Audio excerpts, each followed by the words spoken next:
Entendez-vous le vrombissement des moustiques tigres? Non? Alors vous êtes l'un des rares chanceux à ne pas avoir vu son espace de vie être envahi par l'insecte asiatique. En Lot-et-Garonne, l'un des premiers départements de Nouvelle-Aquitaine à avoir subi son invasion, 126 communes sont à ce jour officiellement colonisées, soit 80% de la population. Et selon le laboratoire Altopictus, chargé de sa surveillance au niveau du territoire, son expansion n'est pas près de s'arrêter, ici et ailleurs. Le moustique tigre repousse en effet les frontières et les limites de l'adaptation. Sa plasticité n'a d'égal que son agressivité. Aussi, jugeant que l'extérieur des maisons où il est chassé activement n'offrait plus toutes les garanties, le tigre réalise désormais ses gîtes larvaires à l'intérieur des habitations. La preuve a été apportée notamment par Altopictus après la découverte de larves dans des maisons.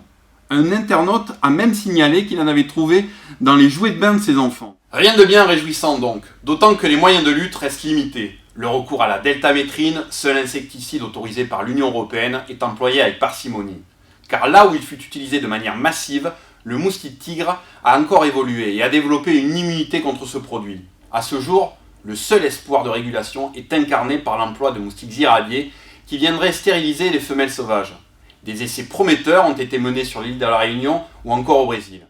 Mais cette méthode impliquerait la construction d'usines à moustiques et des lâchers en pleine nature d'insectes préalablement irradiés. Ce qui, on le pressent, demandera pas mal de pédagogie.